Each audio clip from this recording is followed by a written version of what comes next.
And we're live. Hey. Hi, everybody. Hey. Welcome to the Dystopi-A-Thon live show wrap-up discussion. And thank you for joining us. My name is Jackie. You are on my channel, Evil Queen Books. I am joined today by Paula and Erica, my lovely co-hosts for this Read-a-Thon. So we are to be discussing kind of the Read-a-Thon as a whole, as well as our thoughts on our group book, which was the Windup Girl by Paula Bakagalupi. Am I saying that right? I have no idea. So I figured we would start off with just some simple introductions, who we are, our channel names, what we thought of the book, and all that stuff. So Paula, if you want to start off. Okay. Hi, Paula from Windup Books, as it says under my face. Yeah. Gave it a 2 stars. I didn't particularly like it that much. So 2 out of 5 for me. Obviously we'll get into thoughts and feels about that in a minute. So on to Erica. Hey, I am Erica. Can you guys hopefully hear me because I can't hear myself really. So you don't have to use the earphones if you don't want to. No, it's okay. And I am going to take them off. What? I'm Erica. What? Can you hear me? Yeah, there we go. Okay, good. So, I'm Erica for the 3rd time. So I am at the Broken Spine on YouTube and just all of my platforms. I didn't get much reading done for a Dystopi-A-Thon because I had class. I had 2 projects due during this week. So it was really busy. But we'll get into the Windup Girl, and I have some thoughts. Got some thoughts. I've got some thoughts. Good to know. What star rating did you give it? I don't usually do star ratings, but I'm gonna say it's probably about a 3, if I'm being generous. Yeah. I'm being generous. Yeah. All right, and then again, I'm Jackie from Evil Queen Books, who again you're watching on their channel. I literally finished this like 20 minutes before we went on our group chat beforehand. I gave it a 2.5 out of 5 stars. I will again get into more spoiler details a little bit further along in the discussion, but I was extremely bored, and I was kind of rushing to finish it because it was Thanksgiving here in the US this week, and I just did not have time to dedicate to reading, but I finished in time somehow. So yeah, 2 stars or 2.5 for me. Cool. Right. Well, it's good to know that we're all kind of on the same playing field here. Yeah. So yeah. All right. So we could probably start off with like our non-spoilery thoughts and then kind of transition to spoilers. I'll give a spoiler warning before we do so. I don't have any notes prepared for this at all. So you guys feel free to start conversations and Okay. Well, I do normally take notes, but I didn't this week because I was just doing so many other things. But I will say it's like the writing itself wasn't bad. It was just very drawn out, and it felt like he threw so much information at you, and it's like, you've named the book The Windup Girl. Why are you telling me all this other crap? I don't need to know all this other crap. We want the story of the Windup Girl, and we don't even meet her until chapter 3, and then we'll talk more on chapter 3. Yes, because we'll talk on chapter 3. But yeah, we don't even meet her until chapter 3. Chapter 1 is the longest chapter, and you're just like, oh, seriously, can we get to some point where we can go from here? But chapter 1 was just, I was like, okay, you are like literally throwing so much at me that I was completely off put by chapter 1, and when and Paula, you and I had a brief discussion about chapter 3. Yeah. I was like, when I got to chapter 3, I was like, what happened here? Like, who? I was. I was the first person to get to chapter 3, and I just messaged in her little group chat. I was like, any of you guys got to chapter 3 yet? Because, whoa. Yeah. I was just like, oh my gosh. And it came, like you said, it came out of nowhere. Chapter 2, like chapter 1 was absolutely horrifically boring. And I'm like I'm an uber note taker. If I had a book like readily available, I would show you guys how I take notes. Yeah. But I took maybe a few notes because I was just like, I don't care anymore. And this is early on. And maybe it's just, and I wondered, and I was talking to a coworker, and I was like, maybe because a guy liked it. And I was like, maybe it's a guy thing. And I don't know. I don't know Maybe. either. Because I don't know. I just kind of feel because he really liked it. And that's one of the reasons why I got it, is because, I mean, I trust his opinion. Maybe not anymore. I put some books out for everybody. I mean, Right. yeah. So I don't think it's a guy book at all. I think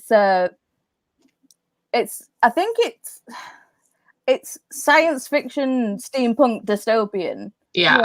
And the thing is, it's like Jackie's favorite genre is dystopian. I really enjoy fantasy. I think it was just because there was so much information dump. I had it on audio. I had to actually get it on Kindle as well because there was that much information thrown at me. Yeah. My brain kept wandering with, like, who this is and why and what that for, because I just couldn't focus. So I'm there listening to the audiobook and reading it because it was that intense. So I don't think it's a guy book. I think he just likes that amount of in-depth information in books. And I actually did it the opposite because I had the book and then I downloaded the audiobook and I was listening to the audiobook and I had it like on 2 times the speed. And I was like, wait, didn't he just say that like 2 seconds ago? And I kind of like glazed over it and when I was actually physically reading the book. So, and a couple of times I had gone back and I was like, wait, I feel like I just remember reading that. And it was quite repetitive. Yeah, definitely. Oh yeah. And I was just like, no, move on.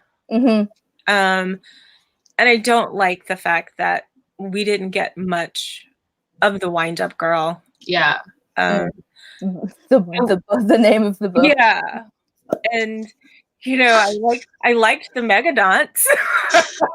Yeah, but to be fair, we didn't really get a decent amount of information about that. It was more, I mean, I like myself a good politics intrigue kind of story too, but it felt like there was so much of that, and it was so much of that, and also in such a strange setting that they really didn't mesh well together. It was like, I have to explain the intrigue, I also have to explain the setup, and something got lost in translation for me between the two.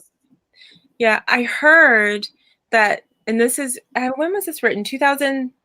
Like 2011. Yeah, it was so it's fairly new, and I read somewhere where he was considering a second one. Oh no. Please no. That's what I said too. No. I was like, this is horrible. Oh gosh, I shouldn't say that, but I was It's how you feel. It's how you feel. Just let it go. Let it go, Erica. we don't edit ourselves. We're just like, yep. We're pretty much, we think it, we say it. Yeah. Oh gosh. Nobody's gonna judge. Don't worry. Okay. So what are your thoughts, Jack? I had a lot of the same thoughts as you guys did. Like, I just did not understand what the hell was going on. I'm like, again, Paula, you mentioned dystopian is my favorite genre. I've read a lot of it. I was kind of late to the boat in terms of getting into the genre. I didn't really get into it until right before I started my channel. So this is 2015-ish. And I really had high hopes for this one because, again, I heard such good things about it. And it won so many awards. Yeah. It was like, it's like the awards. And it's like, okay. Yeah. I just don't get it. I think it's one of those. That's a great way of pretty much summing up my overall thoughts, Paula. Like, I just don't get it. And I'm remembering like a Buffy quote. It was like, you know, the more you don't understand it, the higher marks it gets. Yeah. And I think that's why it got so many awards, because I had no idea. Because people didn't know what they were doing. Yeah. They didn't get it. So it's gotta be good. Yeah. That's bullshit. But that's how some people work. Yeah. I will say, if this wasn't for the Read-a-Thon, I probably would have DNF'd it. And I considered DNFing it like yesterday. I'm like, yeah, I can't do this anymore. Yeah. I was sick in reading it. Yeah. I had like a cold from hell. And I'm still trying to figure out like who patient 0 was or is at work. Yeah. And I'm trying to read this and it was like, I don't know what's going on and I don't care. And I was literally just reading words for chapters. And I don't know. And just, okay. It's just like, it is what it is. Question mark. That's the basic line of the book is question mark.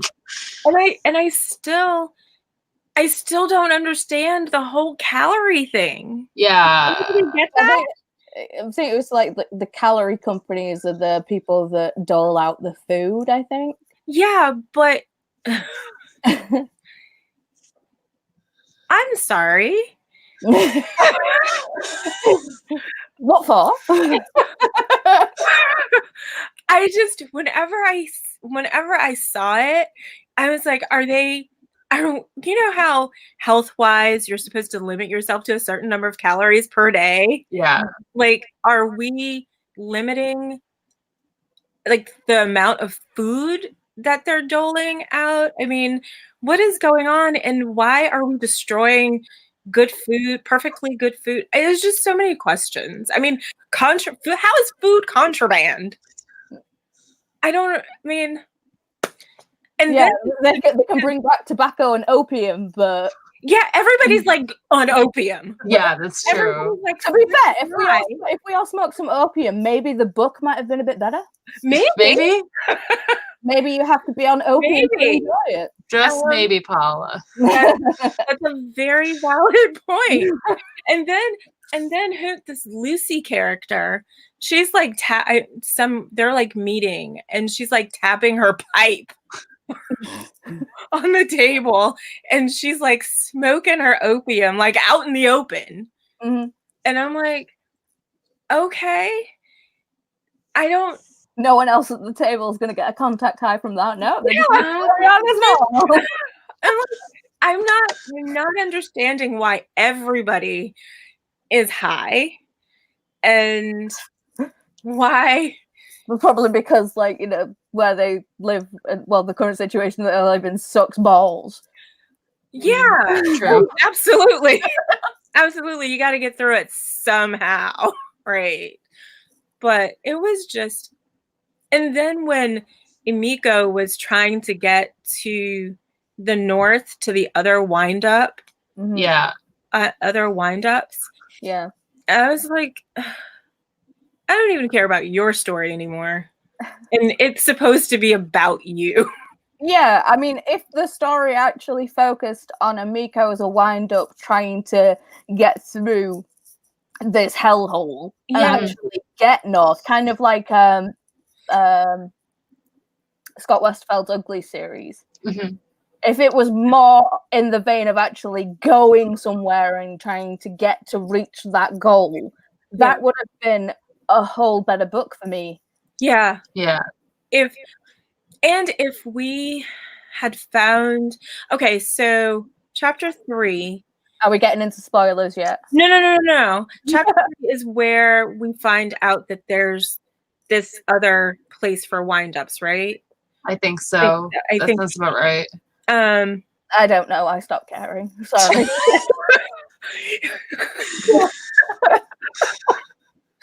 And then, I mean, I think that if Emiko was brought in, and under those circumstances, even in chapter 3, and the focus shifted more to her, Mhm. and like you said, Paula, in her adventure, so to speak, trying to get to this place, then you're right. I think it would have been a better story. But all of this, I can't even. There are so many damn characters. Yeah.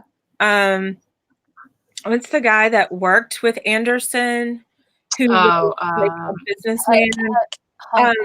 Heng Hong Sung. Somebody? Yeah, something like that. Whoever. I and my book is like under a bunch of clothes. That's how much I care. Same. Even though I had the ebook copy, I'm like, I literally just do not care. Yeah. I'm like, I'm bringing up the thing on my phone. Oh, okay. Just to try and keep names. So I mean, it's like I was listening to the audiobook, so I should know how to pronounce them, but I really don't care. Yeah, that's how bad it actually is.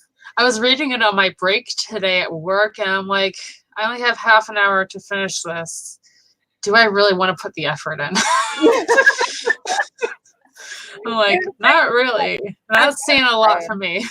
At that point, it's just like, let's give it the old college try and skim it. See, I can't skim read a book. I'm either in it. I can't do it. I'm either in it or I'm not in it. And if it wasn't for the Read-a-Thon, because I knew it would be, because I mean, if it was just for the Read-a-Thon and I'd picked it up, I would have DNF'd it. Yeah. But because I knew we were going to be talking about it, I was like, no, power through. And I can do it. And I am a huge DNFer. Yeah. I will DNF. If I had a stamp that said DNF, I would. I'm the same way, Erica. Yeah. I DNF'd like 3 books in my first year of BookTube back in 2016, and I DNF'd a lot of popular books. I'll say that. And then I took a break, or tried to take a break for as long as I could. And then this year I was like, I just don't care anymore. Yeah. Just let myself go. DNF'd Strange the Dreamer and The Seven Husbands of Evelyn Hugo, but we'll talk about that another time. I told you need to give Strange the Dreamer another go. I'll give it another go. I'll figure it out. I think you just need to be in the right headspace. I mean, once it actually does pick up, and like when I DNF'd it, it was picking up, and I kind of regret it now, and I just unhauled my copy. Wow, I'm stupid. So maybe I'll pick up the audiobook or something if I can find it anywhere, because I heard good things about the audio. It is a good audio. Oh, there we go.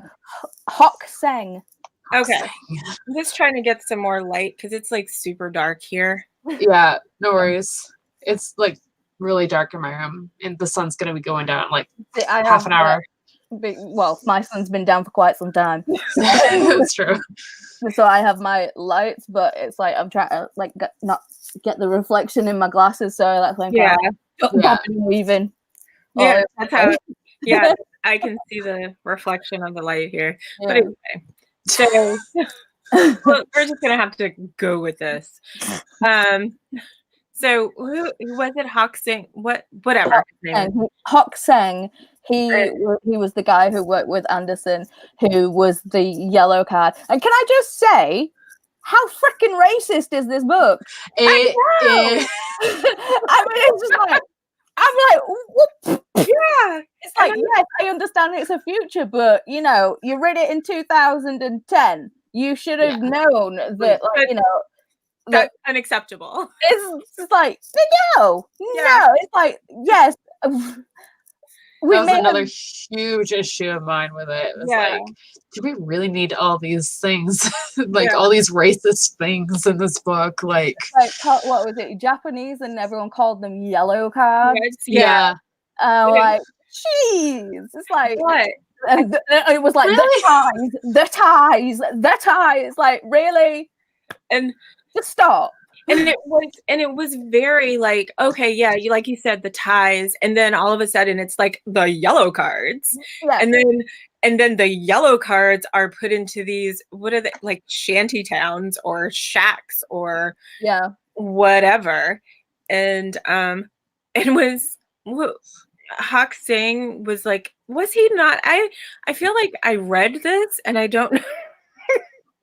my mind made up a better story. I can't help it. Just did it. Did he like have a granddaughter? Yes. Okay. Yeah. And he called her worthless. I was like, she's like a child. Yep. But she's the only one of his family that survived. The what do they call it? It was an event or they didn't call it event. They called it something. But basically the extermination of I was like, okay. And she's the only one of your family that survived, but yet she's worthless. But yet she is your flesh and blood, but she's worthless. That doesn't make a whole lot of sense to me.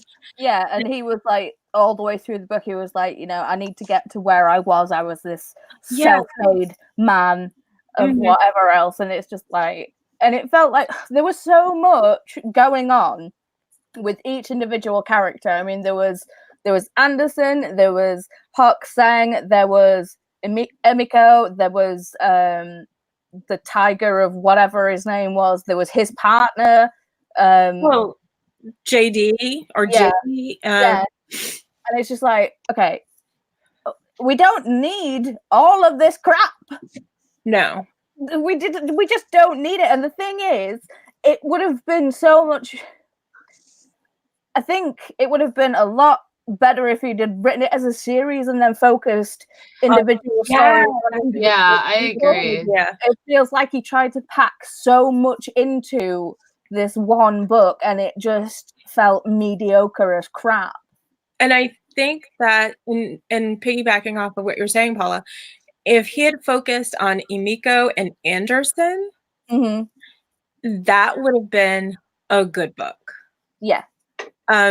Just focusing on the two of them, because I thought their stories were interesting. Yeah. If they had been fleshed out. And that's the other thing. I don't think anything was ever really fleshed out for me.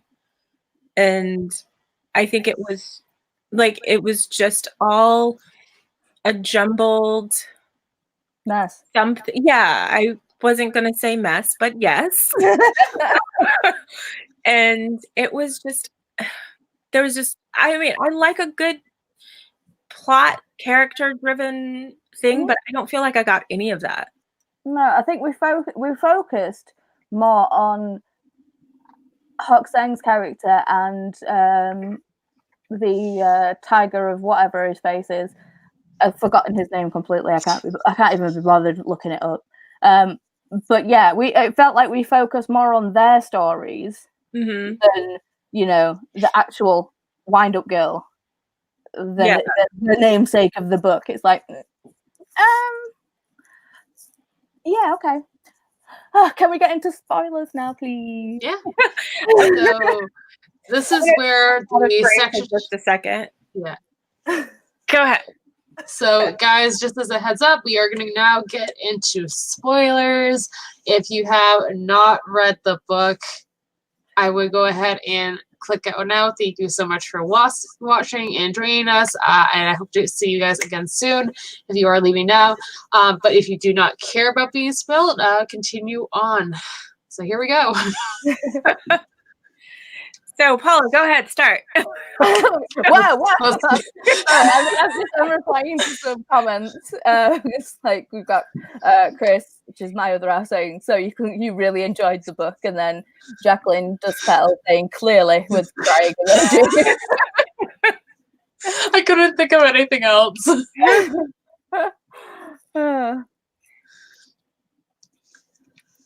So Awkward yeah. silence.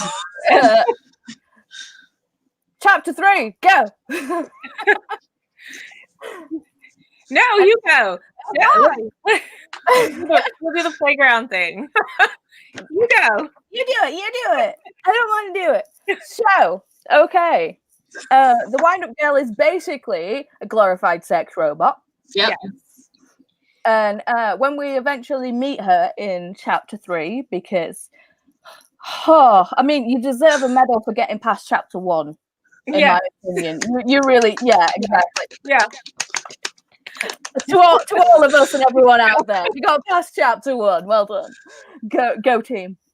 But yeah, it was like, okay, finally we get to Emiko, the actual Wind-Up Girl, and then it was just like, yeah, let's defile her on stage in front of people with a jade penis. What? Yeah. It's like, right, Totally normal, right? Totally.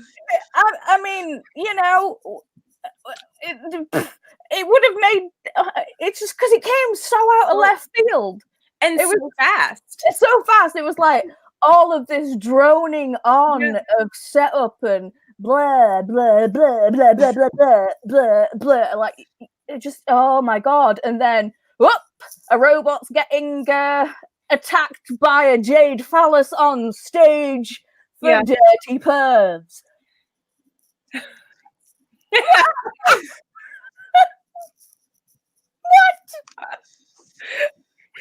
I have to say that when I read that, I was like, okay, I'm done. I like literally, I'm out. I tapped out. I was like, okay, yeah. I was like, done. I was done. And I was just like, no, this is not acceptable for any stretch of the imagination. And then it was Yep. So the person that did this, I don't even remember her name, but I was just like, wait a minute. I know they don't respect her. They don't look at Emiko as being a new, what do they call it? A new person? Yeah. New human or whatever.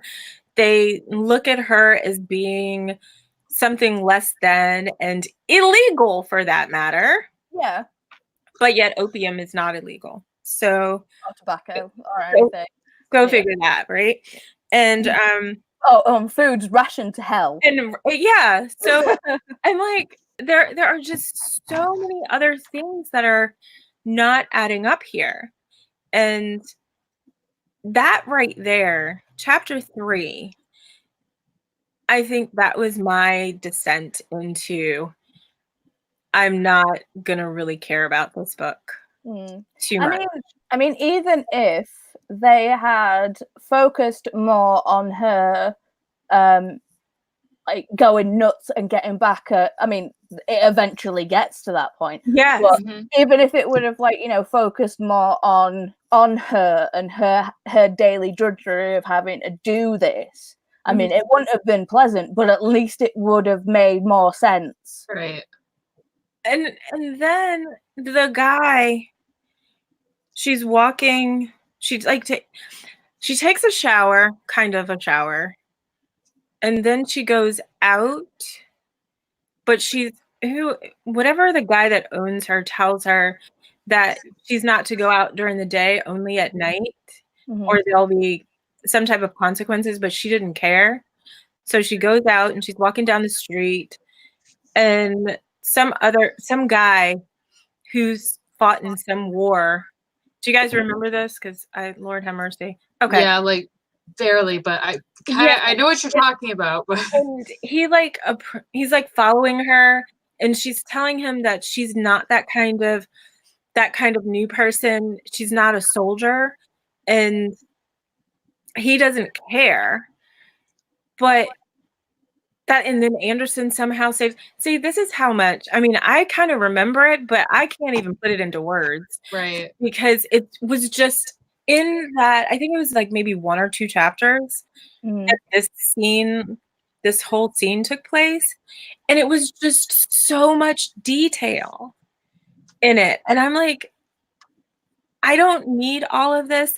Tell me what happens. The guy like cut her a couple of times, but she got away.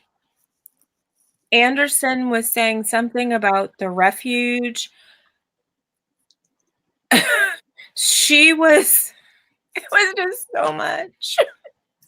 The thing is that I mean, like we've stated before, a good character-driven plot is fine. A heavily fantasy-filled dystopian whatever is fine, but pick one.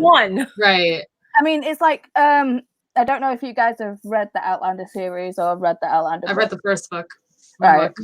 And the thing is, it's like she does descriptive, but she does it very well and in a way that feels right with what you're reading. Yeah. It's not like extreme info dump. Right. It's a bit of story. Extreme info dump. It's a bit of story. You know, it's very fluid the way that she does it. Yeah. But this one was just a whole. It was like a bit, like a big pile of shit. Pardon my language, but like that's the only way I can put it into words at this point is by swearing. So if I curse, please, I apologize. Okay, hey, we're on your channel. You said the bullshit. So look, when you said that she gets to the point, who in the heck, she kills like 3 people? Mm-hmm. I think. And I think she ends up just going nuts and killing like everyone that hurt her. So basically everyone that was watching, the bird that did the humiliation thing at the start, and obviously the guy who owned her. Yeah, and owned her illegally. Mm. There was the part of her story, and this is where I wish Bacigalupi had focused a little more on her background, her story, because there was a nice part of her story that just didn't get fleshed out, and that was her original owner, so to speak, brought her to Thailand as his secretary, and then exactly. Secretary, she's a sex robot. Exactly. And so then he was going back to wherever, and it apparently cost the same to take a human as it would cost to take a new person back. So he decided to leave her there, just totally abandoned her. And then it stopped. And also the case of like, you know, you're taking her there as your secretary, but clearly she's a sex robot. It countlessly says throughout the entire book that that's the way she's built. Yeah. So she definitely, she might have had some clerical skills, but you know, she wasn't built for clerical work. Let's put it that way. And it's a case of like, okay, so you'd rather just abandon your sex robot / secretary, but not pay the amount of like, you know, taking her away, but yet you're probably going to buy yourself a new sex robot. Yeah. So that's going to cost even more. What? It didn't make sense. I mean, it was. You are right, like that, just cringing. Yeah. Oh my God. It was alluded to that her first owner, was wealthy. So why wouldn't he just pay her passage back? That just didn't make sense to me. And This whole book didn't make sense to me. It well, was yeah, and the other part, I mean, like, if he's gonna leave her there, why be such a dick about it? Like, not leave her anything. Just like, because clearly he doesn't see her as a person. right? But It's like, you know, she is a robot. but I understand. I really do. I don't agree with it because I guess I'm looking at the human factor. She didn't ask to be created. Yeah, I mean, if some, I see it as like if something has a consciousness, Yeah. Therefore you should treat them decently. Right. That's just, you know, what you should do. And now I'm starting to hear the echo, so give me a second. No worries. But yeah, how are your thoughts shaping up, Jackie? Are you just like, yeah, this entire book is a show? I'm really bad at putting my words into, or my thoughts into words. I'm not making any sense. I think you guys are much better at it. But I mean, everything about this book just had so many issues, and like, I'm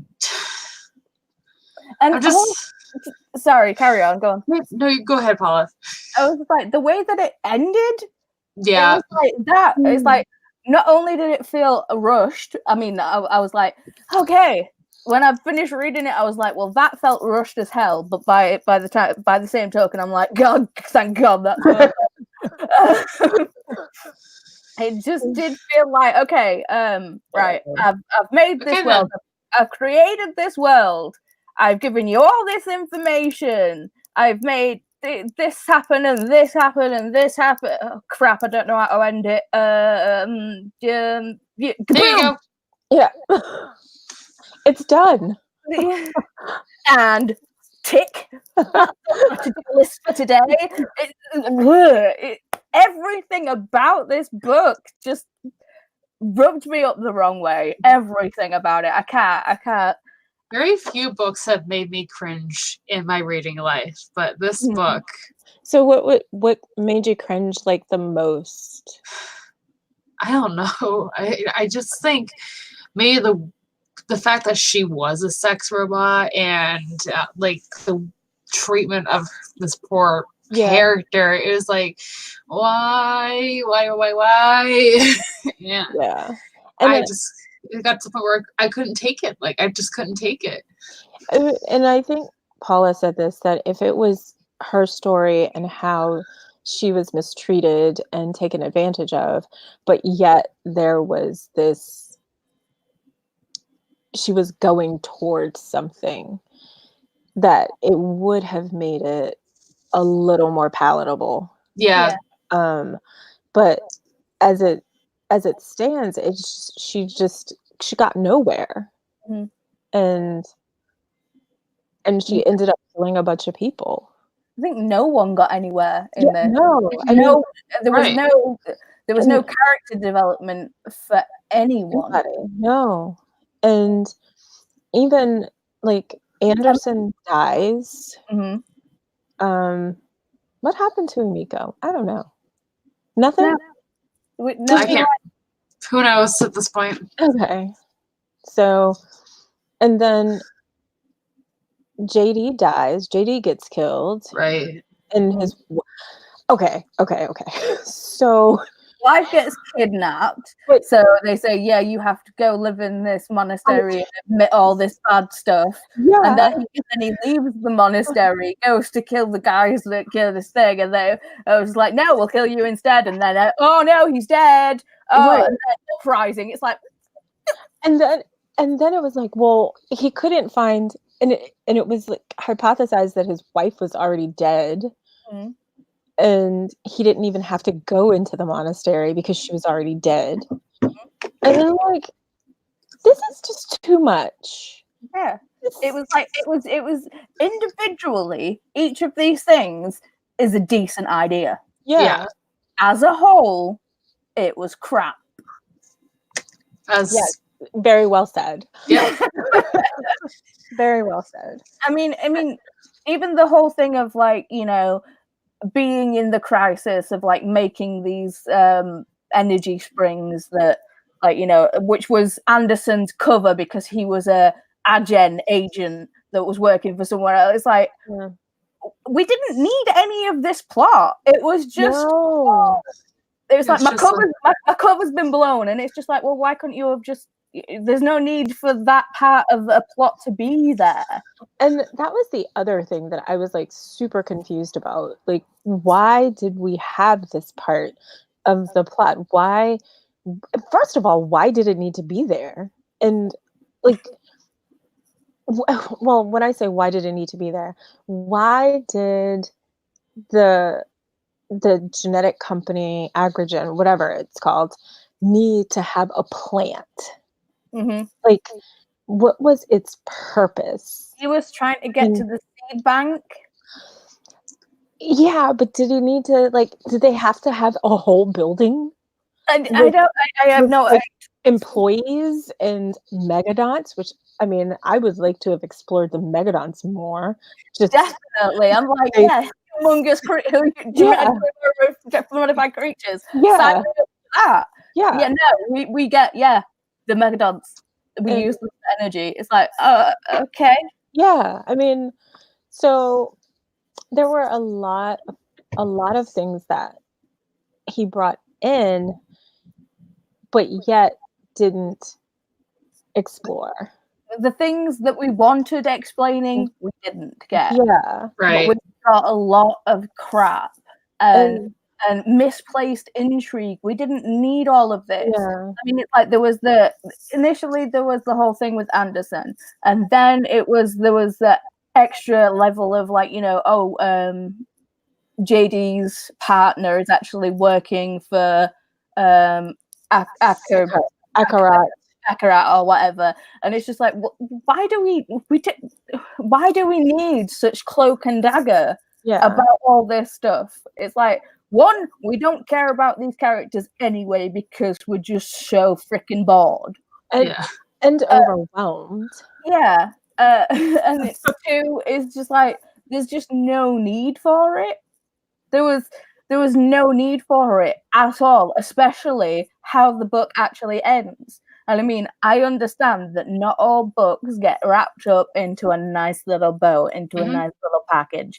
But literally, this book just kind of goes, information! And then we're done. I'm like, okay. Yep. I don't know. It just I'm sorry, ladies, that you read this. That's okay, Erica. You know, we all chose it as the group. And to be fair, at least we've got stuff to talk about. I mean, it's so much more fun bashing a book that you didn't like. That's true. It really is true. I love watching rant reviews for this reason. I know we've got three perspectives on a book that had so much potential, but it could have been so good. But I mean, here's a question for you: Are you ever gonna read Paolo him? Are you gonna ever read one of his other books? Go ahead, Erica. So apparently, which I did not know until yesterday, he actually writes kids' books as well, or young adult books. Oh, I did hear about that. I remember that. Yeah. Did he write The Water Knife? Because I remember a couple of years ago. Yeah, I think that's it. Yeah, I remember that. One on YouTube was like, well, I don't know if it was a paid promotion that you didn't have to state it was a paid promotion back then, but every big YouTuber was like, the water knife, read it. So I don't know, but then nothing ever again got spoke about it. And right. It's like, did you actually read the book, or did you just get given it for free press to say stuff about? So I don't know. The premise of the water knife sounds interesting, but whether I'll actually choose to read it anytime soon, I don't think so. I don't know that I would read anything else. And And God forbid he should come out with a part 2 to this. Oh God, no. So if he ever thinks about that, like where could he go for a number 2? Didn't he end up just nuking the entire place anyway? Who knows? Maybe he'll actually focus on Amiko in the second one. It could be like a spin-off just from like Amiko's perspective, and I think it would probably be 10 times better. Windup Girl part 2, what should have been part 1. Yeah. I love that. Yes. Like, I know I missed the mark on this, but thank you to all the awards that I won for missing the mark. It has encouraged me to write another one. Yeah, it feels like if he did, it's like I don't know if you guys have seen Magic Mike and Magic Mike 2. Oh God. Right, no, right. It feels like this is the best analogy because Magic Mike it's a film about strippers, right? You want it to be silly, you want to see some half naked men, as you do. It's got Channing Tatum and topless. We're there for it. But they made the first one so serious and so and it's just like, no. And then they come out with Magic Mike 2, and it's just like, yeah, this is what the first one should have been. I haven't seen the movies, but I know the premise of it. Like, okay. Don't bother watching the first one. Just watch the second one, and you'll Good to know. I'll keep that in mind. Chris is just put the Windup Girl Part 2 Electric Boogaloo.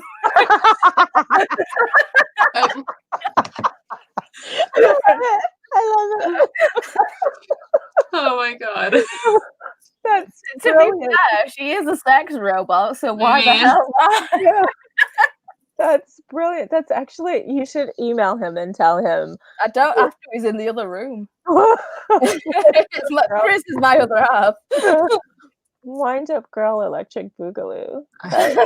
That's great. Good job, Chris.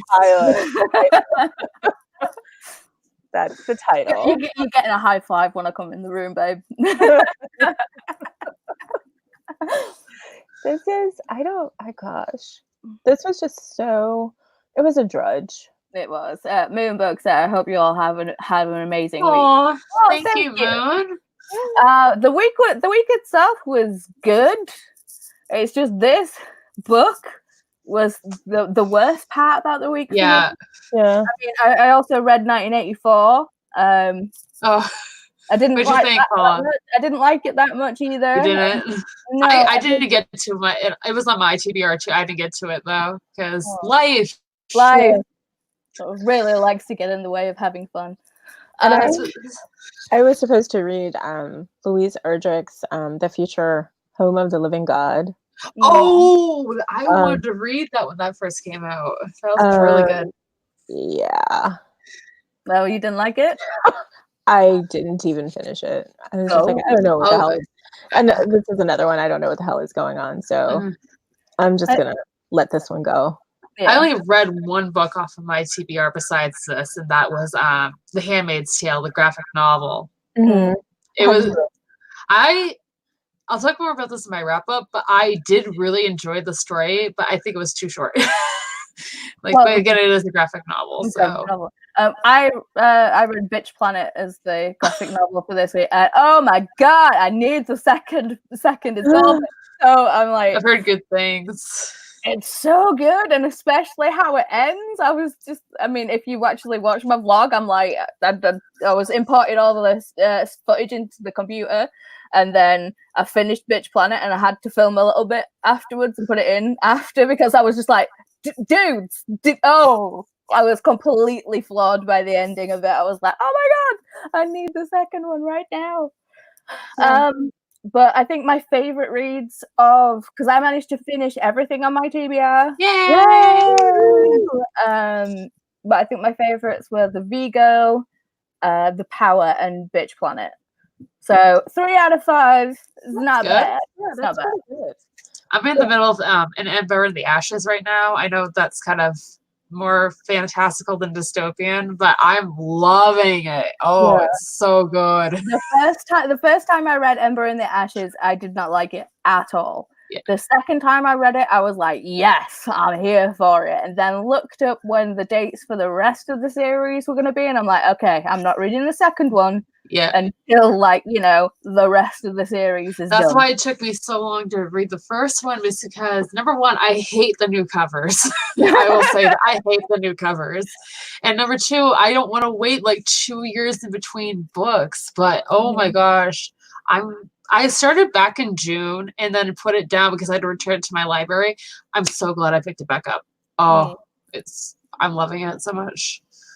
So I've heard good things about it. I have not read it. I just actually, sidebar, I'm doing like a great book purge. Oh, nice. And oh no, it's not. This is like, I chose the wrong time to do it. But I wanted to get it done before the new year. Yeah. And like I have, you wouldn't know it by my background, but I have like boxes all around. That's what I did, a humongous on haul recently too. I haven't filmed it yet, but hopefully I'll get to that soon. I have like probably about 50 books that I got rid of, and yeah, it felt good. Yeah. But I mean, it's crazy. It's so sad. But I wanted to say something about The Handmaid's Tale. I didn't like The Handmaid's Tale. Yeah. And I did not read the graphic novel. I read the original. Yeah, but if you liked the graphic novel of it, read the actual book. That's my plan in 2020, is to do that, because I really want to see like if I missed anything from the graphic novel version, because I probably did. Sorry, Chris has just gone into the comments saying 2 years. How long have we been waiting for Jim Butcher or Patrick Rothfuss? 10 years. Haven't read anything by those authors yet. Guilty as charged, but I will eventually. I swear to God. I have the name of the wind. I see that come because I work at a bookstore, and I see those come through all the time, and I'm like, I gotta check this out. That Ross, whatever his name is, and Dune. I've heard good things about Dune. I don't know whether it's gonna live up to the movie for me, because it's like, obviously I saw Dune the movie so long ago when I was like a kid, and it's just like, I don't know if I'll be able to separate book and movie because it's so ingrained as part of my childhood. I got you there. Yeah. So, but what else? Sorry, speaking, but just jumping back to the whole The Handmaid's Tale. Funny story. When I picked up The Handmaid's Tale, I had no idea it was a dystopian. Yeah. No clue whatsoever. So I started can see why. Yeah. I just started it, and I'm just like, what the hell? Huh? Yeah. Okay, here we go. And then, it's like it's good, but it's not great. Yeah, that's what I said. I gave it like a 3.5, 4-star. Like, I didn't love it, but I didn't hate it initially. I can see why people do like it though, and I will see the show eventually.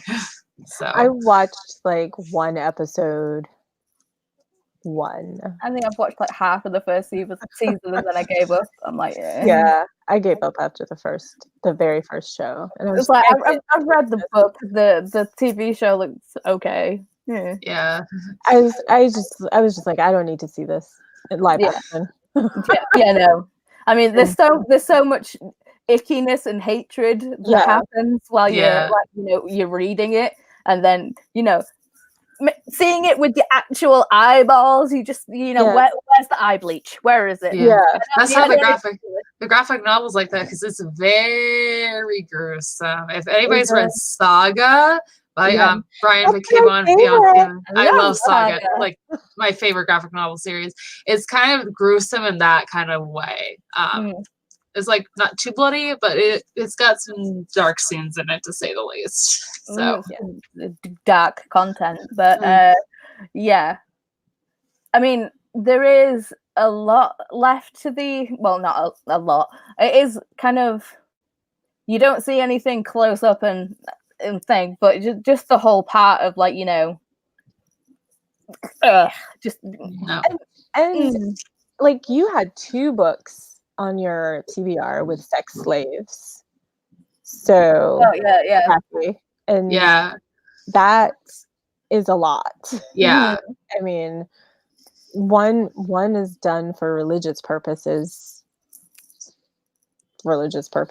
Yeah. Well, and for the continuation of the human species. Well, Yeah. okay. Yeah, I gotcha.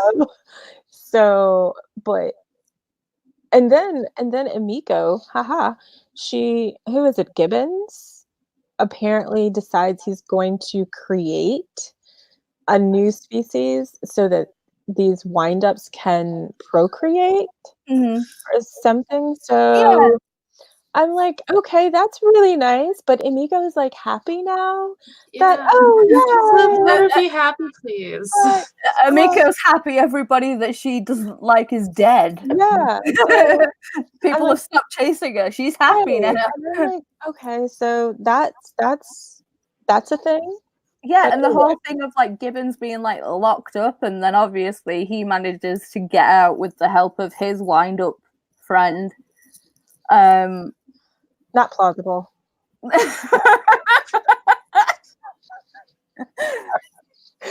Sorry, but go ahead, Paula. That's what we're saying. It's just this is the thing. It's like this book is just a whole shit. I'm sorry, it's a shit show. It really is a shit show.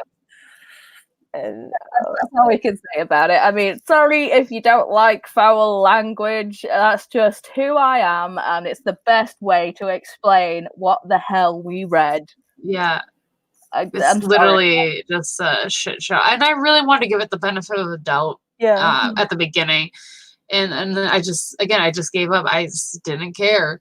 I'm like, okay, this isn't going anywhere. Why should I invest my time? Yeah. There was nothing wrong with the writing other than there was too freaking much of it. And I don't. It's like obviously that makes up a book, but I think it was just the writing itself. It wasn't, it wasn't too in depth, like using all these massive big words, kind of like a John Green book. Yeah, it's like you're teenagers, but you talk like you've been in Harvard for 80 years. It's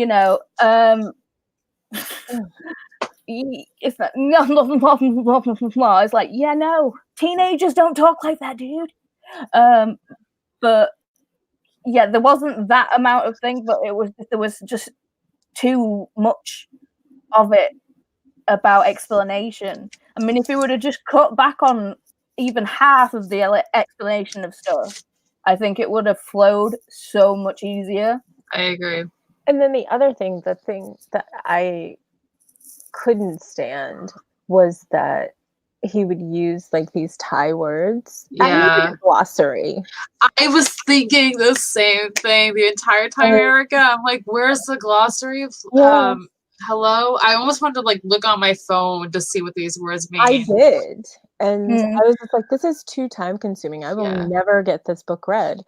And I was like, well, just fuck it. And it was just like, I was like, okay, whatever. Yeah, if I get it, I get it. If I don't, oh well, it's your own damn fault. So Chris has just popped up on the comment saying it's amusing how you all seem wound up by the wind-up girl. I love you, honey. I love you. Oh, that's great. The thing is, right, they call her the wind-up girl, but they don't go in depth of like what her power source is. It's like, yes, she has these jerky robotic movements. Yeah, but she can control them if she concentrates. It's like,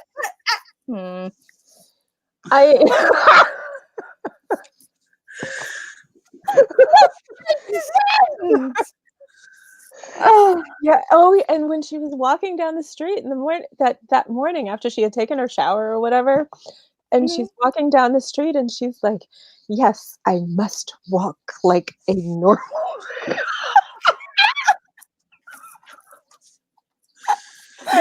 Oh my god. I'm like, what the heck is this? I'm walking like a normal human being. They won't know I'm a wind-up.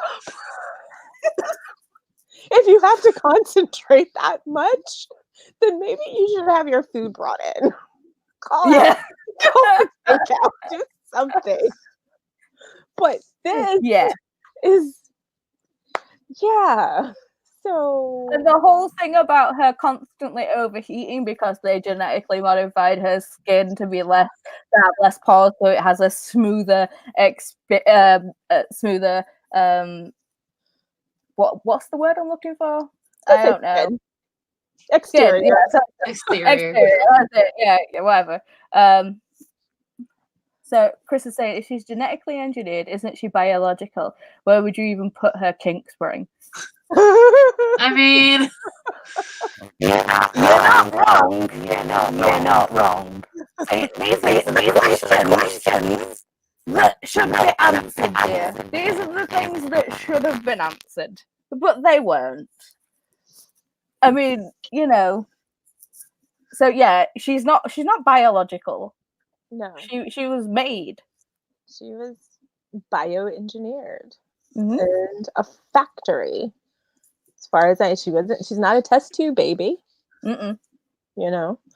So, and she's got like robotic jerky movements, so that's the only thing that you can, unless she concentrates. But the thing is, if she was made like that, clearly they made her skin pause thing. It was like, put a vent in her somewhere. Yeah. You're making a sex robot. She's gonna overheat. I mean, don't we as humans overheat? Just like put a little vent in or like a little tab behind her ear so she can let out some steam. Genetically engineered my ass. Like, they make my skin so smooth, but they can't put a vent in anywhere. Whatever. Oh gosh. She's apparently a super fast runner. She can only do it for really short amounts of time. Or she'll overheat and die. Oh my gosh. There are just so many things that are wrong with this. If she's like a super fast runner, but she can only do it like cheetah length, then why? Just why? Yeah, I mean, all of it's a big old why. Yeah, and apparently she didn't know she could run that fast, or maybe the guy that was chasing her was too damn old and slow. Yeah, when he first started, he was like, everything's slow. Like,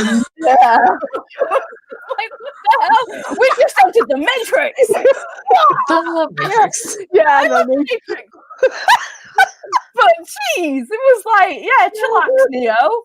You don't get overheated now. Oh gosh. Chris has put a thermal exhaust port just small enough for a one-man fighter. Kudos to the Star Wars reference. Kudos. This is why I love you, honey. Mwah.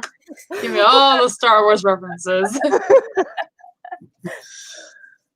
But I mean, see, Chris is making more sense in the comments, and I think than the entire book made. Oh dear. We need somebody that actually liked the book. I'm really curious. I think we'll be hard pressed to find it. I mean, you get some get some points from your friend at work who liked the book. And, messages, and we'll just be like, but why? Yeah, why? Yeah, we'll have to talk about it, because I'm just like, this is not it. No, did you read a different book than we did? I don't know. And that's why I was like, is it a guy thing? Because I mean, the thing that sorry to interrupt you again, but the thing that would make it a guy thing would be focusing more on the sex robot. Yeah, and I thought about that too. I just don't know where this goes. like I just don't know where it goes, and it's kind of frustrating that It is. that I feel like I wasted. I literally I lost hours on my life reading this book, Yeah. and But at least we all hated it together. that's Yay. true. I mean, you can't ask for anything more. It's like, hey, no, not only loving books brings people together, but hating books Hating. also brings people together. Yeah. So it's just I don't. I even think I might drop my star rating to a 1 after this talk because I was being generous with a 2. Yeah. To be fair. Yeah. And I like I said earlier, I don't typically give star ratings just because it's so subjective. Mm-hmm. But Yeah. I'm not happy with this. Same. And I bought it. Because see, at least the I could library exchange didn't have it. I was trying to get it from the library, but the library didn't have it. Can you give it to a book and get star credit for it? I will probably there's a bookstore, it's a free bookstore, which I'm going to take all my books up to, in Baltimore, and I'm just going to drop it off with them, and they can do whatever they want to with it. They can burn it. Just leave a little post-it note in the thing. I'm not. If you're thinking this book is what it says it is, believe me, it's not. And I'm not a fan of burning books, but you read Fahrenheit 451 this week, didn't you? No. You were supposed to read it this week. I was supposed to. I'm in school too, so it just it was pretty ambitious to do that. And then I got sick, so it was a miracle that I was even able to pick up a book because I didn't even go to work for 2 days. So, but the book Fahrenheit 451 style. And the film of it is on YouTube. Oh, is it? Yeah, there you go. So I have to check it out. I mean, I like Ray Bradbury. I really enjoyed Fahrenheit 451.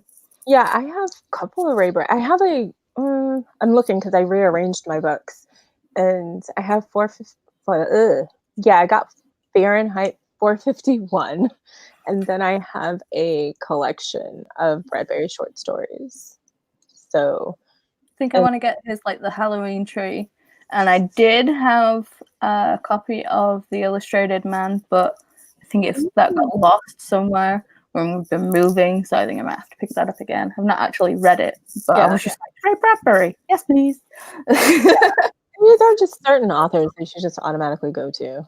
And this guy, Paolo Bacigalupi or whatever, will not be one of them. Yeah, he's definitely not an auto buy at all. And to be fair, it's when from now on, whenever I see one of his books, if it says The Water Knife, I'm like, okay, but is it actually about a knife made of water? Yeah. Is it though? Or is it about a dude called Frank? Or that's probably more likely. Yeah. Or it could have, another slave in there and some more the other overt racism. Oh God, this book was so racist. When it's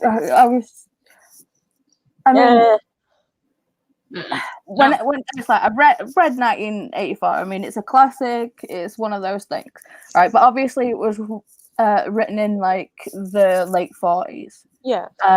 Where the ideas of women and men were very different, and obviously, it is a very prophetic book with how things have turned out in certain ways. But the amount of sexism in that book as well, it's but I can see where that came from because it was written in the 40s. Right. I can see where his brain kind of went with that. but obviously this was written in 2010.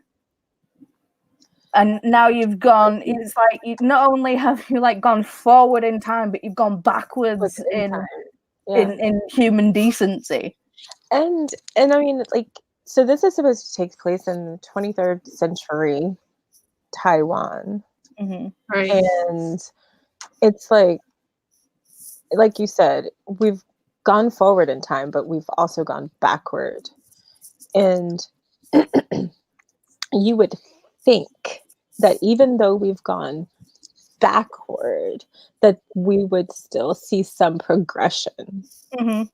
And that people would not be treated so on such a racial divide. Even though there's still, I mean, it's not even like, Star Trek, oh yeah, we eradicated racism in Star Trek. Yes, no, you didn't. You just brought in more races, Dave.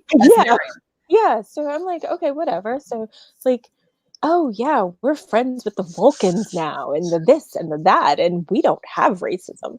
All right, yeah, okay. So that's a lovely thought. But why in this book in the 23rd century is it still so very prevalent? And even like the white people are referred to as farangs, which is a derogatory term. Right. Yellow card as well. Yeah, and yellow card. And Miko is her being a new person. I forget what she's referred to, but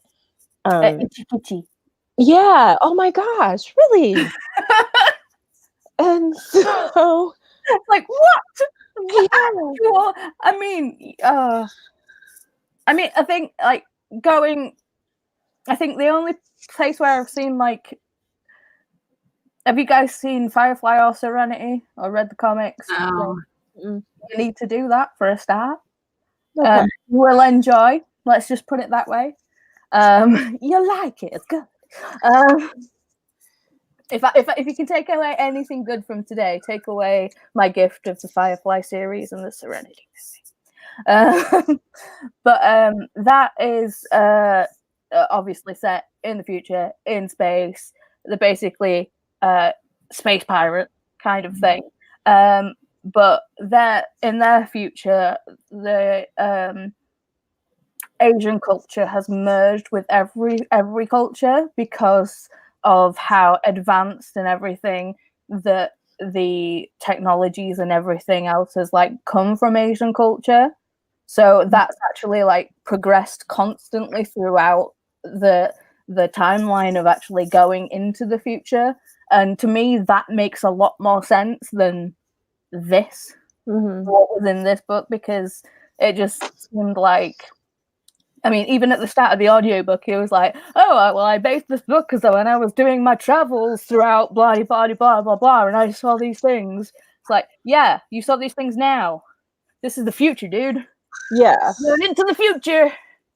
And you have to imagine a better future. Like, even if it's dystopian and things just fall apart and become shit, there's gotta be something good.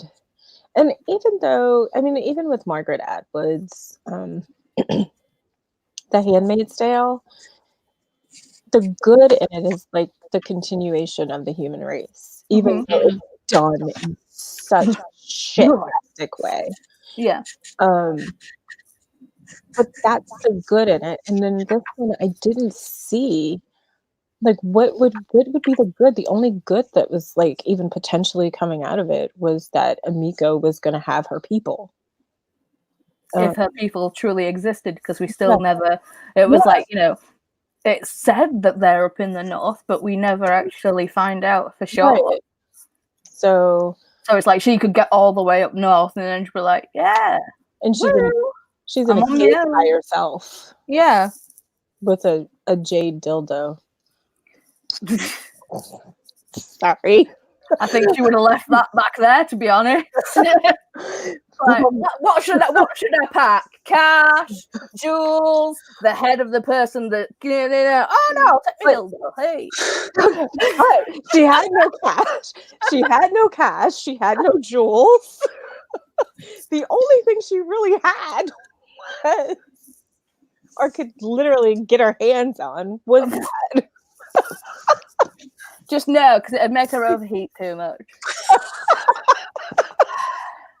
Try and smuggling that through customs. No. And what the hell are the white shirts? It's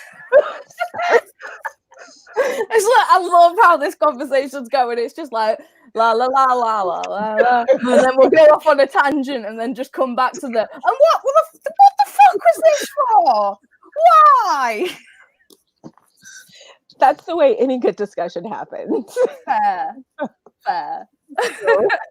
I'm just like the white shirts. They worked for the who? Did they work for? The Empire?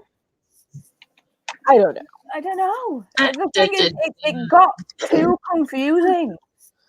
And it's like the guy was like, the captain of the white shirts, the JD. Yeah. Right. He was the captain of the white shirts, right? That's all well and good. And then he was like, no, people have been taking the piss for far too long, doing bribes, we shouldn't be doing this. I'm making a stand. I'm the captain. Yeah. Granted, he went about it in a bit of an extremist freaking way. Burn everything. Yeah. A little pyromaniac there. I have to get my plug, so excuse me. But then everyone was like, "Oh yeah, we'll still take bribes," and it's like, all the white it was like, "Oh well, we'll still take bribes," and it's like, oh, is that because there was like the methane flame, and there was the whole grandmother and daughter doing the thing, and they served the white shirts, and it's like that flame's not green, so it's a methane flame. Well, are you sure? It's like and then the whole bribe, and then she gets beaten up later, and everything hurt too much. Sorry, I can't talk about it anymore. It hurts my brain. This was just it made no sense. Yeah. There were just way too many bits that were the random crime. Yeah, the random crime bosses. I mean, there was the whole Akarat whatever, and then there was the other fat guy. Pracha. What? Was it Pracha? The two that were at odds? That were enemies? The one that Hoksang went to sell the string. Yeah, him. Okay. Yeah. I don't remember his name. He's like mentioned for a bit, and he was the only yes, he was like, a crime lord and all the rest of it, but he was the only nice person that took all the yellow cards in. This is like that's just like, oh, here's my benevolence. Yeah. I'm gonna take all of you under me, and now because I'm harboring you, owe me all your shit. Yeah. Oh gosh. This is just so. The best thing about this book was the end. It ended. Like, as soon as you stop reading, you're just like, I guess right at source at pain. I'm so glad that's over. Yeah. Oh, everything is right with the world again. Yes. As we know it. I'm just trying to think of like other like standard book questions. It's like, okay, who was your favorite character out of the If I had to, I would, but we didn't get enough of her. It would have been Amiko. Yeah. Just because she's a good she has the potential to be such a good character and a good new person. But and then Anderson. Yeah. So I think because he's a company man. Yeah. And just wants to do what's right, but he's still a company man. Yeah. So Chris has put up kiss, marry, or kill. Well, I'd marry Emiko because that girl needs a better life. I would kill everyone else. You know what? I wouldn't kill JD. No, I wouldn't do that because I know he's got kids. Yeah, I wouldn't. That's probably the only reason why.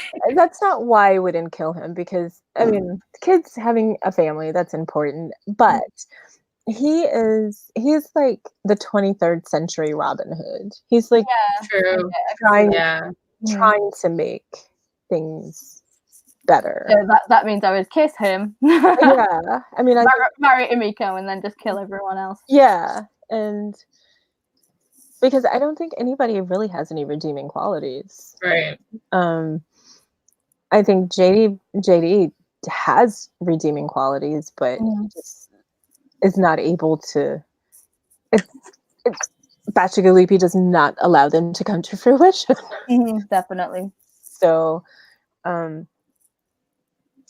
think he definitely deserves a little kiss on the cheek. Yeah. Yeah. You know, well, before he got pre that scene where they ended up putting him on the Empire like steps with his penis in his mouth. Oh, okay. Yeah. Pre that. Maybe give him a little smooch. Yeah. Yeah. So, but yeah, pre-death. Yeah. Pre-death. I mean, it shouldn't even have been that. I mean, he shouldn't have been made to apologize for something. No. And then sent off to a monastery. Just because, they felt that he could no longer be controlled. And that was the other thing. Like, Anderson and his cronies, they set out to destroy him. So in that regard, maybe Anderson is more of a shit character than we initially thought. Maybe. And maybe he should be killed. So here for the romance between Emiko and Anderson. Everything else Anderson does, not so much. Yeah. So I don't know. It's just a book that I will never revisit. Same here. I'm glad it's over. No, definitely. I'm gonna exchange my Audible credit. I'm just like, why are you exchanging this book? I didn't like it. Yeah. It was bad. It was bad. It offended me on every level. Yeah. I had such high hopes. Yeah. I really did. I mean, I think we all did. The description of it was just really good. The description, the name. I mean, the name, the description, the amount of awards that it won. Yeah. It was like, I feel so out of touch with everything when I read something that's won a butt ton of awards, because I'm like, is it me? Is it me? Am I not smart enough to understand this piece of art in book form? I don't think so. No. None of us did.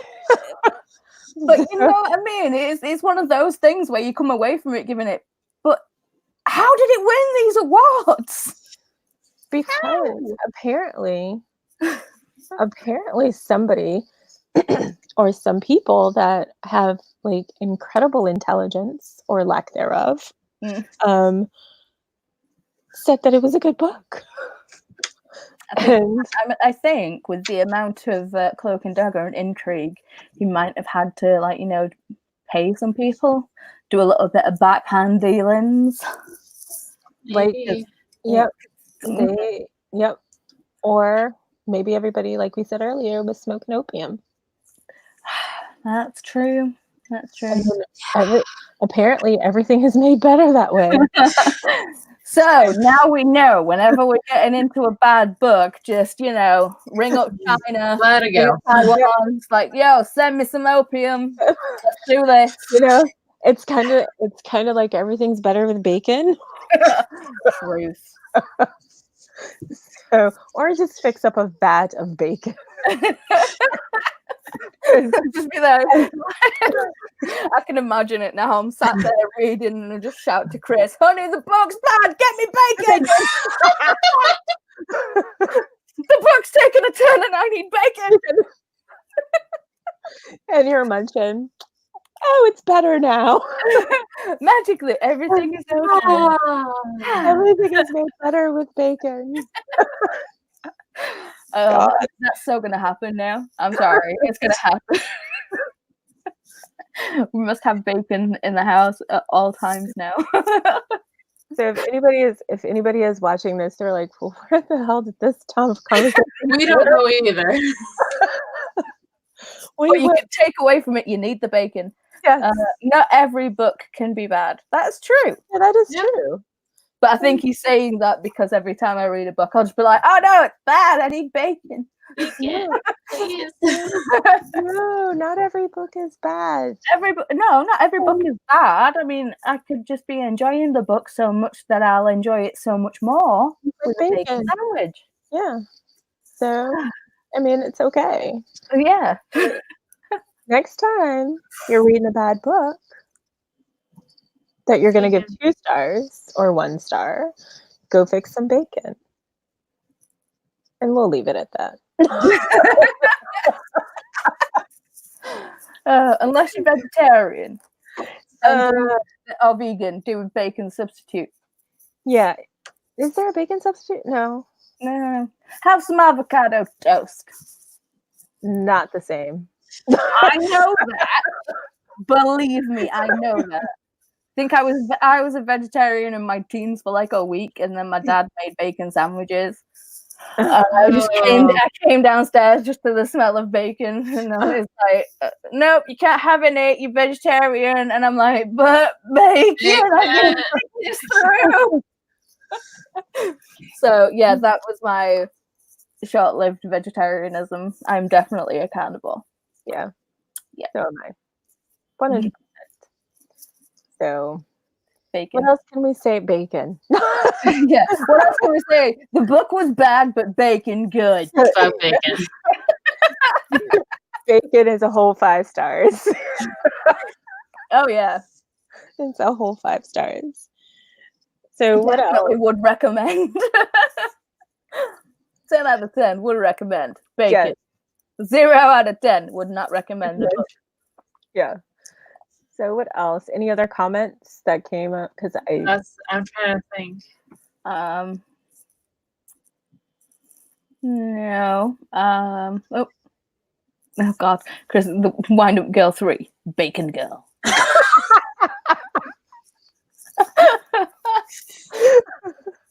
To be fair, with that tagline, I'm down. Yeah. I'm on it. Just so long as, like, Paolo Bacigalupi is not writing it. Maybe it's like, do like different directors. But let's say he can write it, but he needs a better editor. Okay, so we've got Windup Girl Part 2, The Electric Boogaloo, and then Windup Girl 3, The Bacon Girl. Yeah. What's number 4? Who knows? I think we've already overextended. I think we've gone to the extremes that we could go to on that one.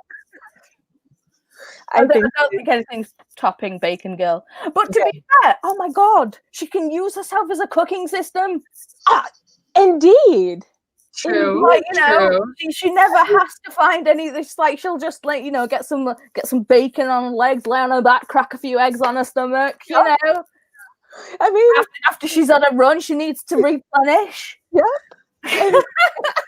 And she could cook for the whole Windup community. Exactly. I mean, it's a come on. You got it going on. I think we've just written a better story in 5 seconds. Let's do it. That entire book. Yeah. The wind-up girl. She can move really fast, but she overheats too much, but she can cook bacon on herself. Num, num, num, num, num, num. Yep. Definitely a better book than what we all read. At least we'd have fun with it. Yeah. It wouldn't be such a The drag. wind-up girl for the washing up. Oh no, you just take her down and you just hose her down. Because that's actually what she did. Yeah. When she took her shower, she just or when she was being like, forcibly detained and drowned.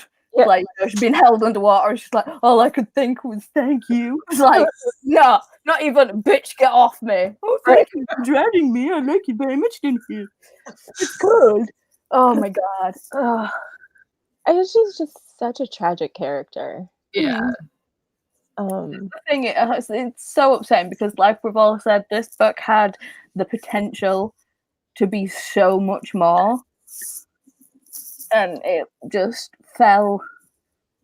It didn't even fall flat. It basically it went to hell and sat there for 6 months and was just like, yeah, could you just butt fuck me with a pineapple?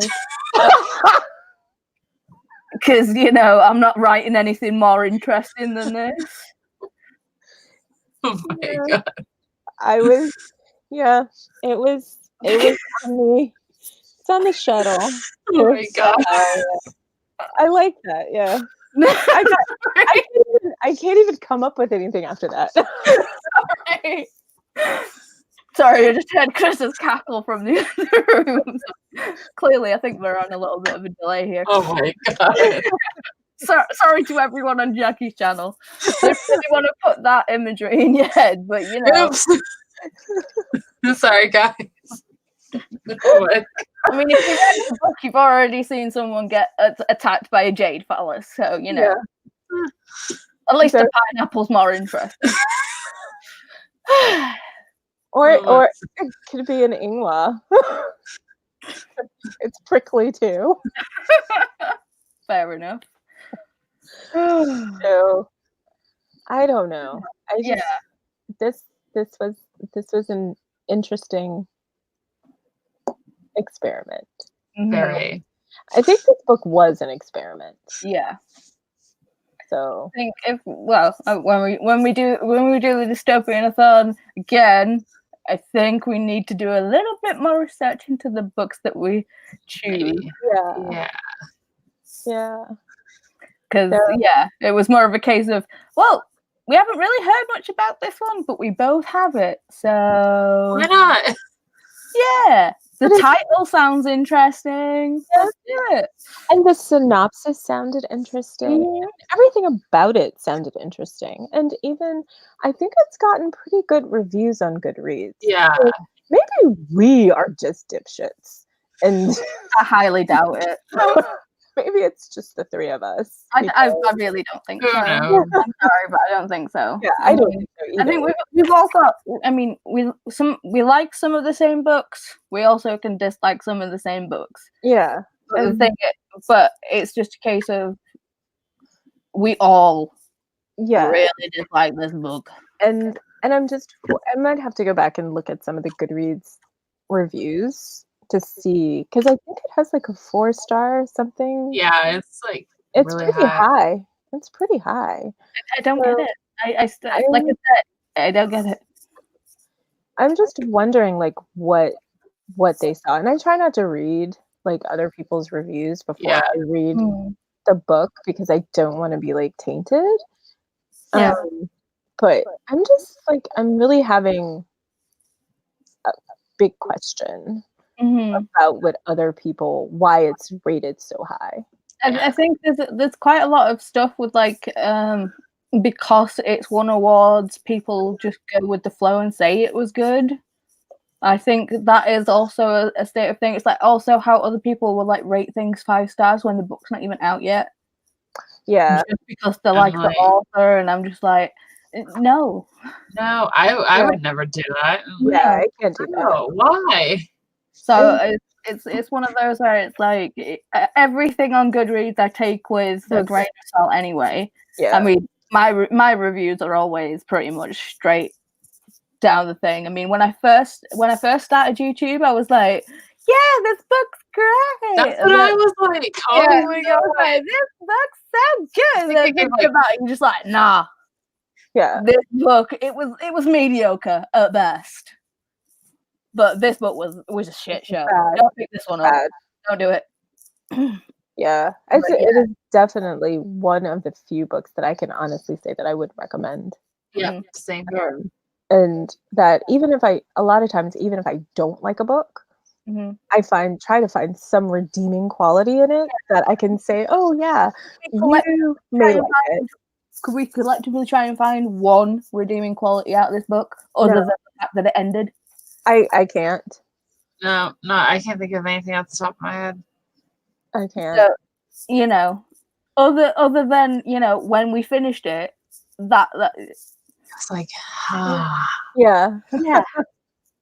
And It to be was- fair, I mean, it's like you're supposed to feel that after you've read a good book, yeah. but you know, you're supposed to.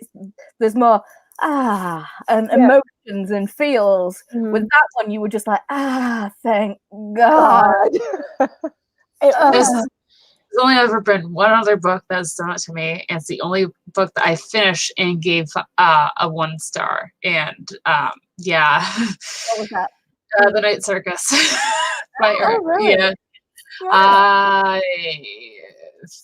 I love the writing style of that book, and I'm intrigued by the story. Let's see, her new novel that just came out. But me and the Night Circus, like, no, did not get along. I enjoyed the Night Circus, but I do think it's severely overhyped. Yeah. I've never read it. I've never wanted to read it. I don't recommend. I enjoyed it. It was okay, but yeah, it was. There's a lot more hype about it than there should be. It's an okay book. It's not how YouTube or BookTube makes it out to be at all. That's a good way of putting it, Paula. I think one that I absolutely. Oh, sorry, Chris is like, me make it sound like the 10-stone labor get us off your chest. Yeah, that's a good way of putting it. That's how it felt. Literally, we were reading it and we all felt like Atlas, just shoving up the boulder. That's what we were doing.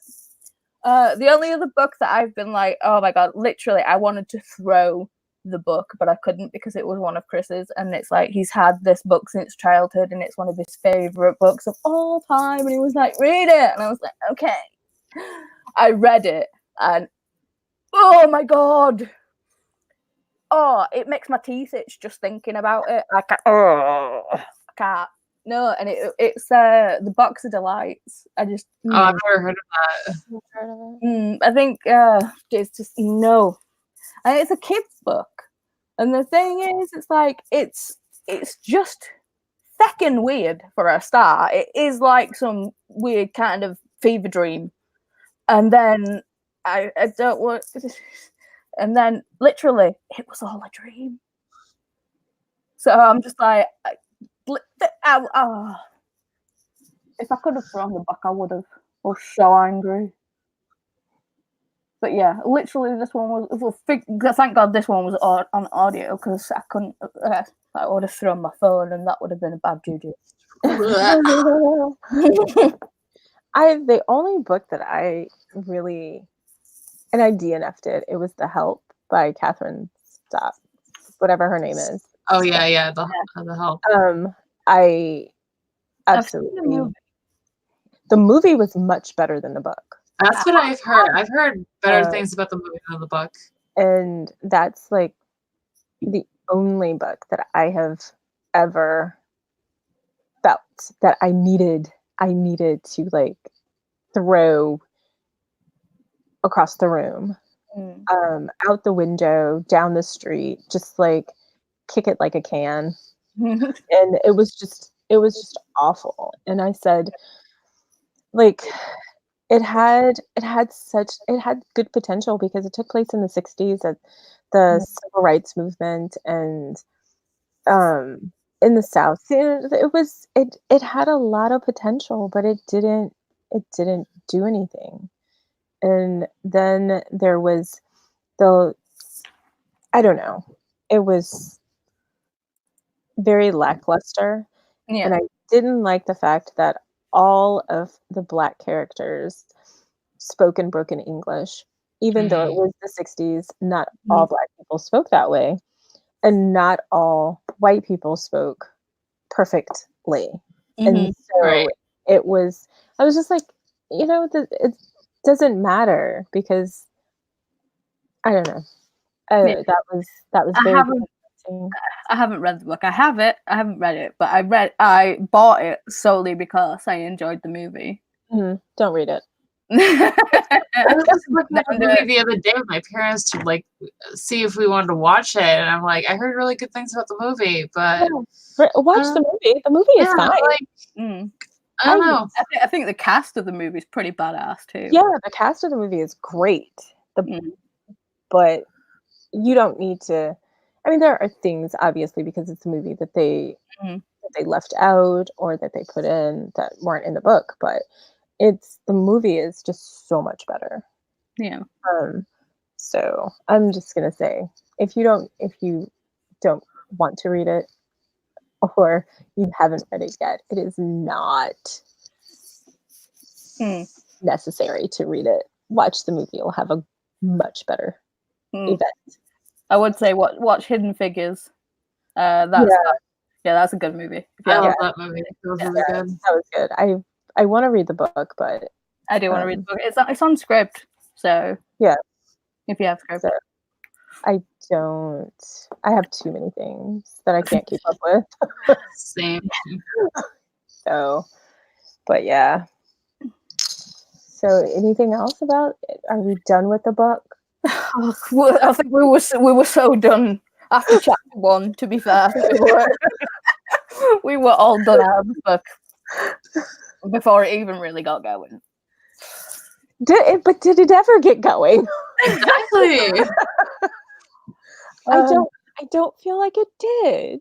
No, I mean, I think we could probably sit here for another 3 hours and just bash it to pieces. Like, not that we haven't done enough already. Yeah, I mean, sorry, Paolo, we're not coming for you. We just thought your book was shit. Okay. That is. But aren't we kind of coming for him so we can make him realize that his book was not good and give him good critical feedback? Oh yeah, I'm sure I'm gonna go watch this live show and just be like, those bitches. Like, what do you mean? I answered all these questions, and it's like, yes, you may have, you possibly could have answered 1 or 2 of these questions that we raised, but to be fair, we were so mind-numbingly bored by everything else that you had written. We didn't care, or actually pay attention to a question that eventually got answered, because we ain't got time for that. We got lives to live. And we did. I don't feel like we got a whole lot of answers to anything. No, I think we didn't. We got a lot of extra questions. Yeah, and left hanging. Yeah, and not in a good way. What was the seed bank? It's like, yes, he needs to get to Givens and the seed bank, but what the frick was the seed bank?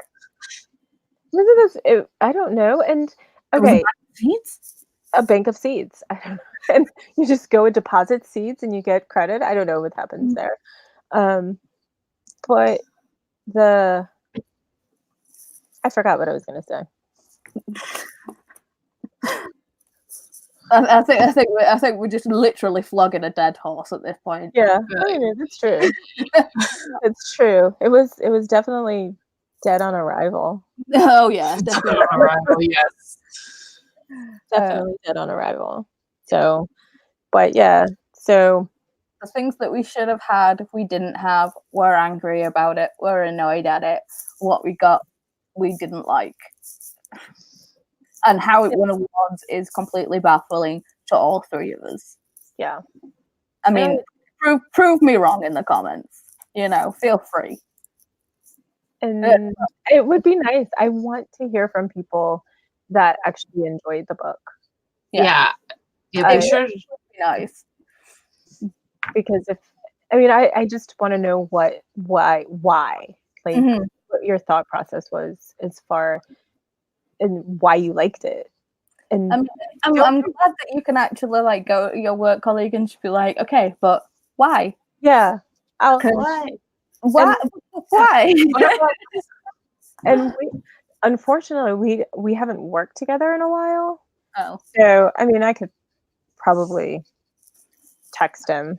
Yeah. I don't know that I could text him. I could, but do I really care enough? Yeah. To have this conversation via text. No, not really. No. Do you know that book that you recommended that you really liked? I hated it. Hated it. Why did you like it? Yeah. I want to know. I'm curious. Well, the thing is, it's always good to know. It's always nice. I mean, granted, we all dislike the book and we've had a lot of fun bashing it to pieces. Yeah. But by the same token, it's good to actually find someone that has a difference of opinion than you, because you can possibly try and see it from a different perspective. Actually. And it's like that's a good thing. But I just don't understand how right now. I mean, that's literally how I discovered BookTube in the first place. Is like I looked up reviews of my favorite book of all time, and then watched a few of the rant ones. And I'm like, oh, okay, cool. Why are you hating on my baby? I'm like, yes, you're hurting my soul by trashing my favorite book of all time. But you know what? We can all have different opinions. I'm not gonna judge. And that's what it's all about. I mean, everybody has just like an asshole. Everybody has an opinion. Mm-hmm. So it'd suck if we all liked the same thing. Exactly. Yes. And then it's what makes the world go round. Mm-hmm. Just have a difference of opinion and respect it. Okay. Yeah. I'm gonna get down off my high horse right now. So it's okay. I'll just jump on and go, stop being racist. just going back to the book. I mean, it's just like the book could have, I mean, if you would have taken out the racism, it still would have been a shit book, but you know, true. Yeah, one less thing that I didn't like about it. Right. And I didn't like, I mean, there weren't very many positive female characters. Not one. No. Really. Nope. I mean, the only female character that could have potentially been positive was JD's wife. Yeah. And she like disappeared. You don't get nothing from her. She just gets kidnapped, you know. Yeah. And then possibly killed. We don't know. Yeah, she just like evaporated into something. Maybe she's down at the seed bank. Yeah. Maybe, I don't know, maybe she's now a megadont handler. I mean, I signed up for that job, but you know, I wouldn't like to follow with the shovel, let's put it that way. Yeah. No. Get someone else to clean up the mess. And then apparently they burn it in the street. No. There is a scene where like somebody's walking down the street and they're having megadont dung fires. It's like, wait. You're having issue with plants and all the rest of it. Okay. But yet you've made these things that shit a crap ton. Literally a crap ton. Yeah. And you're not using that to fertilize the No, we'll just burn the poo in the street. Yes. Yay. Yep. See, none of this book made sense.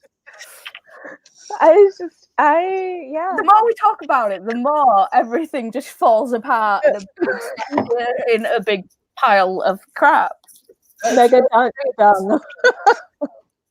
Megadon done. Yeah. So apparently just like burn it in this, and it's like they were walking. I think Anderson was walking, and he was like smelling of course you're gonna smell it. It's like all over the street. Nobody's cleaning it up. But I mean, you're burning it. It makes absolutely no sense. It's a turd the size of a Vauxhall Beetle. Yeah. You know. And that's not the smell, but we'll set it on fire too. And then when they were in the factory and the megadons are like going around in a circle and they're just crapping all over the place, nobody's cleaning that up. I mean, So it's like the whole building reeks of crap. Yeah. And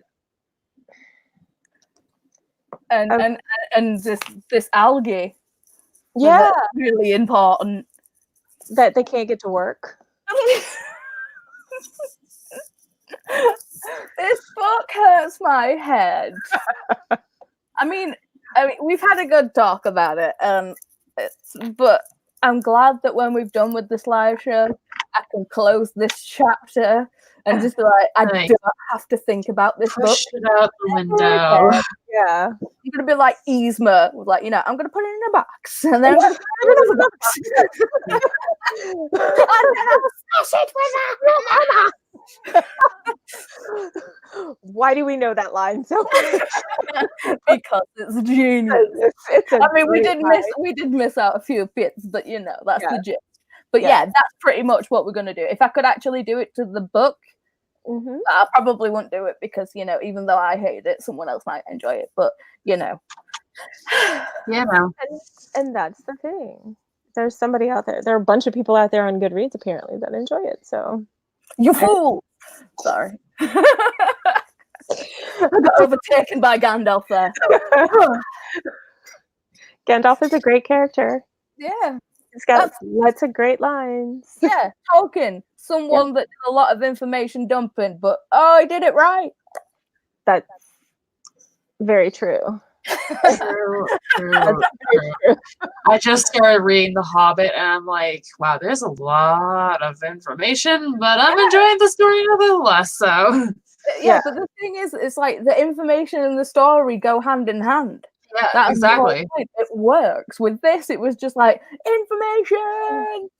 And that's very dangerous to do, like just all information. Like information dumps are dangerous. And I think in reading, because people, I think we said this earlier, people want a good, healthy balance of the information dump and the story. Yeah. And they want to see all of that information that was dumped to make sense. Yeah, to pertain to the story. And I know I didn't get it. No. I mean, whether the book is plot driven or character driven, right, you still need it to be. You can't have it information driven. Yeah. I mean, that's what reading a textbook's for. That's what watching a documentary is about. Exactly. If you want to find information, that's what you want information about that. We are reading a fantasy dystopian thing. That's what we're wanting. We're not wanting 3 hours of freaking information and really, really, really, really weak character-driven stories that focus on not the actual name of the book. And I think, if he hadn't done all of that, it would have probably been half the size, because mine was like 300 something pages, and it could have easily been 100 or so pages less if he hadn't had all of that shenanigans going on. I mean, this felt like have you guys read the Eragon series? No. Don't do it. It's not. It's like, I read the Eragon series, and it was just like it's like this one. It's very information dumpy. The character is dumb AF, but there is character-driven points and jumping off points for that. Sheesh, 10 o'clock already. It's just like, yeah. And that was a series, and I forced myself to read all 4 books in the Inheritance cycle. I really couldn't force myself to read a second one in this if it became a series, because there's just no point. I saw that a while ago. Well, not a while ago. The story was written a while ago that he was thinking about it, and that's like years ago. So I'm just gonna say, fingers crossed, that that there will not be. Yeah, all of them. Please. I don't think that there will be, but then again, you know, Margaret Atwood came out like 20 something years later. That's true. Yes, where, but the testament was written after the fact. That was like everyone. Look, I think Chris turned around and said to me, "Oh no, she wrote it straight after she wrote The Handmaid's Tale," and I'm like, "No, no, she didn't. It got popular again, and she was like, let's make some money." yeah. She Peter Jacksoned all over that thing. Let's just be real. Mhm. Or George Lucas, because Anyway, he's put less of story, more an atlas of future Thailand. Kinda. Yeah. Except, you know, I really hope future Thailand is less racist. Yeah. Fingers crossed. Yeah. I mean, we can hope. Yeah. We can hope. But I just, that was.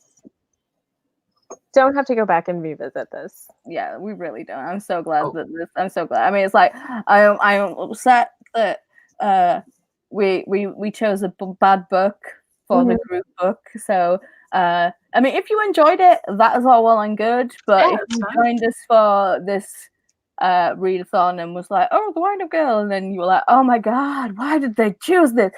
We didn't know going in. Okay, we're sorry. We're sorry. It wasn't the intention to choose a crap book. It really wasn't. We all thought it would be fantastic. We had such high hopes. Yeah, live and learn. And we learned. Oh, we learned hard. Yeah. So we learned. So what else you want to say, Jackie? Well, I think we've said everything about the book that we could possibly say at this point. Like, I mean, we can keep going. Yeah. We can keep gabashing this book for a while, but I think it's like nearly 2 hours we've been online. Yeah, I had to film it a little bit, so I think maybe let's do some final thoughts on the read-a-thon as a whole. I don't think we need to talk more about the book, but we can stop talking about the book. We can talk solely about the read-a-thon as a whole.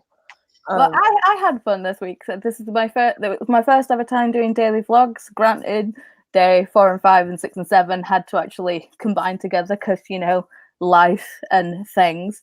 But I still filmed every day. I tried to get it up every day, but I didn't. I combined, so it's like, you know, an entire week's worth of videos, which I never do. So that was fun.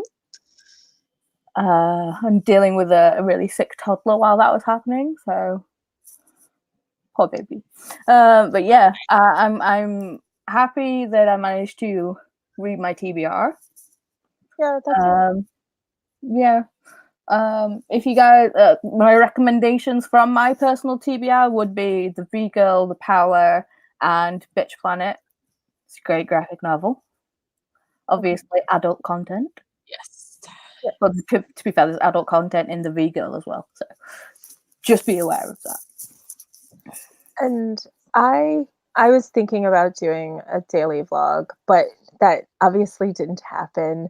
And I think should we do this again, that maybe we could do like, and not necessarily each one of us do every day. Yeah. We could like alternate a daily vlog, if that makes sense, you know? That'd be interesting. And just to see, like, when I say that, if we do a group book again, that's what I'm more thinking about. I should have made that clear. Paolo Bacigalupi has gotten in my head, so I can't get my thoughts out correctly. Yeah. So let me rephrase. If we do a group book again, then for the group book, maybe we could alternate, like doing a daily vlog for the group book there. So, but I do like the idea, Paula, what you had about the daily vlog. I got nothing other than this one read, and I'm really sad about that. But as we all know, life happens. So hopefully when we do another one, life won't be so chaotic, and I could get more rest. Never. Life never lets you do the things that you want to do. It always makes you get in your way. I know. So, but overall, I think it was a good week, in spite of the Windup Girl. I'm really sorry that this is the only book that you actually managed to read this I week. know.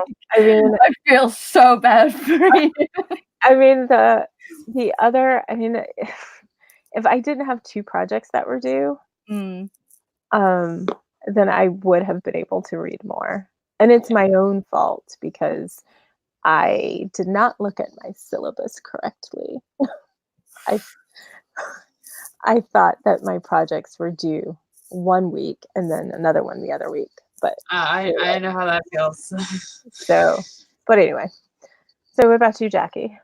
I mean, overall, this week was, again, like yours, Erica, very chaotic. Like, I am in school. I work at a supermarket, so I was working every day this week for Thanksgiving. And then I had a couple other things going on that I talk more about in my vlogs. And I did finish 2 books, which I'm happy about. I haven't done that for a readathon since I think book 2 was on in 2017. And one was decent, and the other one was, well, I don't think I need to say more.